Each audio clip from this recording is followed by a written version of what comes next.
प्रिय दोस्तों नमस्कार। आज हम आपको इस कहानी के माध्यम से नियति के बारे में बताएंगे। एक गांव में एक किसान रहता था, उसके एक बेटा था। दोनों मिलकर दिन रात मेहनत करते थे और किसी तरह से अपने परिवार का भरण पोषण करते थे। एक दिन उस किसान ने अपने बेटे का विवाह कर लिया। कुछ दिन बाद किसान की बहू ने 2 बेटियों को जन्म दिया। बेटियों के जन्म के बाद वह किसान बहुत दुखी रहने लगा और उसको चिंता सताने लगी कि बेटियों का विवाह कैसे होगा, क्योंकि किसान पहले से ही इतना गरीब था कि खाने के लाले पड़े थे। किसी तरह से जीवन यापन हो रहा था। धीरे धीरे समय बीतता गया और एक दिन किसान का बेटा नहाने के लिए तालाब में चला गया। तालाब बहुत गहरा था और किसान के बेटे की डूबने से मृत्यु हो गई।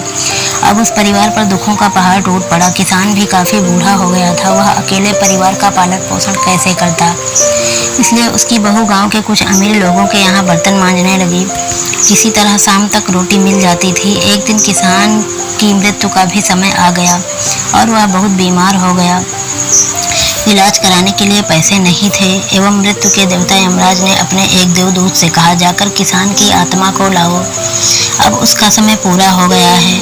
तब देवदूत धरती पर किसान की आत्मा को लेने आया। वह परिवार की हालत देखकर बहुत दुखी हुआ और वापस लौट गया।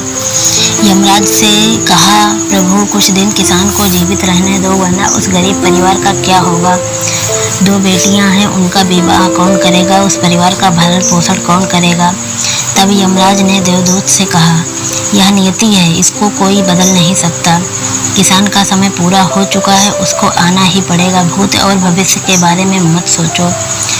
जो बेटियों के लिए और परिवार के लिए नियति ने तय किया होगा वो होकर रहेगा। अब देवदूत को मजबूरी में किसान की आत्मा को लाना पड़ा।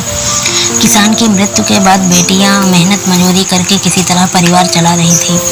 एक दिन खेत में काम करते समय जमीन के नीचे बेटियों को एक घड़ा मिला और वह घड़ा सोने चांदी और हीरे से भरा हुआ था। इससे उनकी गरीबी दूर हो गई और किसान का परिवार सुखी सुखी जीवन यापन करने लगा। दोस्तों, इस कहानी से हमें यह शिक्षा मिलती है कि हमें कर्म करते रहना चाहिए, फल की चिंता नहीं करनी चाहिए। भविष्य में क्या होगा ये कोई नहीं जानता। यह सब नियति का खेल है। प्रिय दोस्तों, अगर आपको कहानी पसंद आई हो तो हमारा अनुरोध है कि चैनल को लाइक और सब्सक्राइब करना ना भूलें।